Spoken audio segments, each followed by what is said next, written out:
Okay, Jamie, so our first exercise for our remedial home plan is seated on our exercise ball. If you need to modify this, you can use a wall for support when you're at home in case you feel unsteady on it. The first thing is just to feel comfortable on the ball itself. So if you're off balance in any way, just work on being seated on that first. Okay. When you feel comfortable with that, we can move on to our first exercise for postural control. And because we're working with Neo-A, we really want to get the lower limb kinetic chain balanced, and this prevents falling as well and keeps you uninjured. So you're just going to place your hands on your hips. This helps us with balance. And you're going to raise one leg at a time and extend it up as far as you can that you're comfortable with. Can you show me that? Good. And just do it at a nice slow pace using the same leg. And you want to do 8 repetitions of this.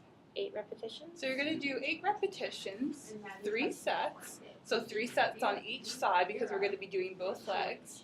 And you want to do this 3 times a week in that fluid motion that we were just doing. Okay. Okay. Okay, Jamie, so our second exercise is following our postural control. So we'll do this right after. So what we're going to do is use both of our thumbs. We're going to find the sides of our body, our thorax, with our fingertips. And we're going to put our thumbs at the back, just on either side of our spinal column. Okay.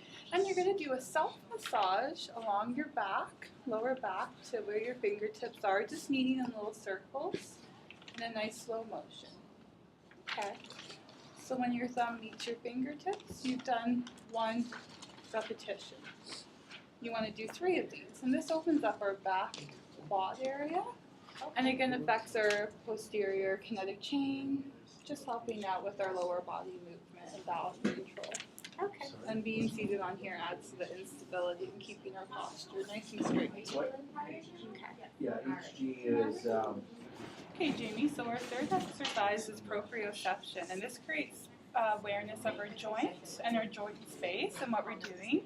So this helps us in everyday activities to let us be more aware of our body, to prevent accidents and injury. So we're going to use our chair for support. If at home, you can also go up against a wall. And we're going to do both legs. So we're going to do 1 repetition on each leg, 1 set on each, so just 1 time on each leg. And we're going to do it for 1 minute. Okay. And all we're doing is a little pendulum clock motion with our leg. So like however, this? so to the front, to the side, and the back and in. Like ballet class. That's right. This exercise is performed for 30 seconds along with the And if you ever feel unstable at any time, just put your other foot down, regain your balance, and go back to your count, and just continue your time for the 1 minute. Okay. Okay? Any questions about that? Yep. Okay. Okay, Jamie, so our 4th exercise, we're now going to be seated on the floor, which is nice and stable. If you're feeling a little unbalanced, you can lean up with your back against the wall or side onto the wall. So what we're going to do is quad contraction using a towel roll or something soft that you can roll into a big enough circumference. And this is just strengthening our quad muscles to help us move our knee joint better. So you're just going to place this right underneath your knee space so that your knee is no longer on the floor. And I'm simply just going to contract my foot into the floor, but now my heel raises up from the floor. Okay. And relax. Contract. Relax. Okay. So I'll give this to you, and if you can just show that to me. So a nice contraction, the heel comes up and relax. Contract, relax. Perfect. So again, we're just going to follow suit, so this will go in your routine. You're going to do 3 repetitions on this on each side. 3 sets, sorry. 8 repetitions on each side. And you're going to do this with your routine 3 times a week. Okay.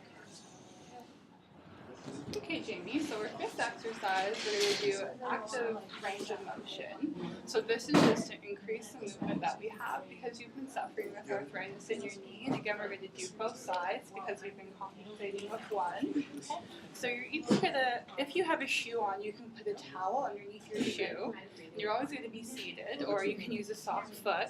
And you're simply going to sit up with a straight back in your chair, bum a little bit forward on the edge of the seat.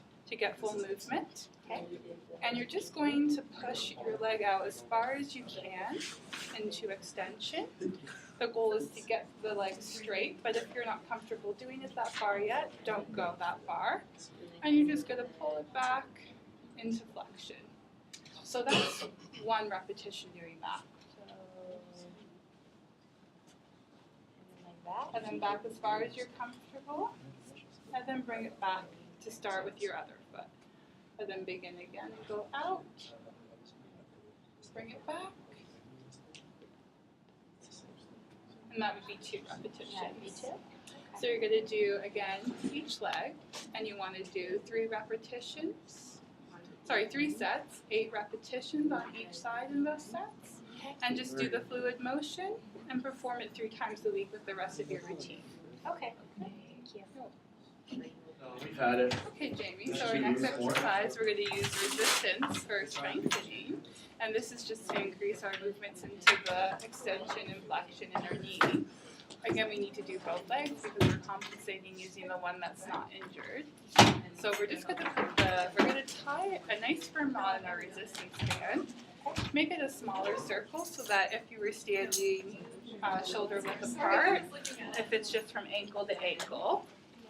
I'm just going to step through while I'm seated on my chair. And the first one I want to do is a flexion exercise. So that's bringing my heel backwards. So what I need to do is put my opposite leg a little bit in front. I can lean in that and lean over in my chair just to stabilize myself a little bit better. And I'm going to do flexion with my left leg. So I'm just going to pull it backwards till I meet resistance in the band. Okay. And it's just a little movement. And then I can do it on the other leg when I'm done, just like that. Okay. So you're going to do the 3 sets of those, 8 repetitions, and within the routine 3 times a week. And then we'll just move into extension right from here. So I'm just going to stabilize my leg in front a little bit, the one that I'm not using. And then, just behind. And then my left leg is going to pull up as far as I can. Okay. Just in that movement like that. And again, 3 sets, 8 repetitions on each side, and just in a fluid movement. So do you want to show me how you would put your feet through the loop? Perfect. Perfect. So for flexion, you're just going to stabilize with your foot a little bit in front and lean. And now pull your heel to the back. Good. Good.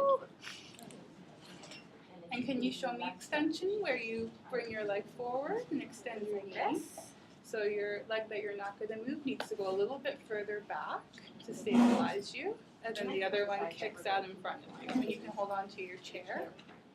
Yep. Does it come back to the ground or does it stay? Put it back to the ground and get your balance. Okay. Okay. All right. They do it. Okay, Jamie, so to follow our balancing, our proprioception, our resistance, and then our strengthening exercises, we need to stretch. Okay. So we're going to focus on 2 different muscle groups. This one's going to be our general group, the hamstrings at the back of our leg. And we need to hold stretches for at least 30 seconds to have any different type of effect on the muscle fibers and to allow them to lengthen. So for a more senior population, we ask them to hold them 60 seconds. Okay. And just really lean into the movement. So you're just going to extend your leg out in front of you with your heel on the floor. And just lean into your leg as far as comfortable, and you'll feel the stretch along the back of your leg. Okay, yeah. Stop at any time if it's painful. And also we can adjust the height of your foot, maybe with a little footstool if it's uncomfortable to have your foot all the way down on the floor. Okay. So this is something you can look to do at home, and again, make sure that you have a stable chair. Okay. Okay? Okay, Jamie, so to follow our chair squats, we're now going to do a standing and sitting exercise. This is just an everyday movement that you've been doing, and if you're having problems with your knee, this is something that you need to focus on so that you're not falling and injuring yourself. Okay. So it's just simply using the chair as a bit of support, standing and sitting. And And again, it's almost like that squat-like motion, except we're incorporating it into an everyday movement. So maybe could you show me? Yeah. Good. Yeah. Good. And again, if you're having difficulty, maybe have someone assist you. Maybe look at the depth of the chair, because some of them are lower and it actually takes more focus to stand up. Okay. And just be careful, and if you're out of breath, just stop at any time. Okay. And again, you're going to do the 3 sets, 8 repetitions, and in our program for 3 times a week. Okay. In your next exercise, we're going to do a chair squat. So we're just going to be using the back of the chair for stability. At home, you might want to make sure you have a good sturdy chair. The back might be higher so that you're not bending forward. This one's pretty low. And maybe have someone watch you, assist you do it, just in case you get off balance and need someone to help you. So all we're going to be doing is holding onto the back of the chair. Our feet are going to be shoulder width apart. And we're just going to go down as far as we're able to, and just go down as far as you're able to, not into a full squat, but make sure that your knees are never passing over your toes. And you're coming back up. So it's just a fluid movement down and up. So for these, you're going to do 3 sets of them, 8 repetitions each, and you're going to do them in our treatment plan for 3 times a week. So Jamie, our last step in our Home Remex program is our quad stretch. So for both the stretches, we're going to hold them for 60 seconds. Okay. We want to repeat this 3 times at the end of our program. And just really make sure that you're holding it for the full time. If at any time you're feeling uncomfortable, stop, ask for assistance from someone around you, and just make sure that you're always doing it on a stable surface. Okay. So for this one, we're just going to do our quads. So you're going to be lying down on the floor or a stable surface for your modification, and you can also use the assistance of a towel. You're going to grab your ankle, and for some people that's challenging to get down there. So you really want to make sure that you're pulling your leg back and keeping your knee under your hip to focus on the quad area. Okay. So if maybe you want to get into sideline and show me how you would do that. So use your elbow for assistance, and however you're comfortable, lower leg is also stabilizing you. And yeah, so maybe you should use a towel at home and make sure that your knee is going under your hip so that you're really focusing on that area. Yeah. And again, we have just worked out these muscles, so we do need to stretch them after doing that at any age. Okay. Okay, and that concludes our plan. So make sure you're doing it 3 times a week. Okay. And we'll progress as we see each other more, see how you're doing, and do different difficulties. Okay, thank you, You're Joy. welcome.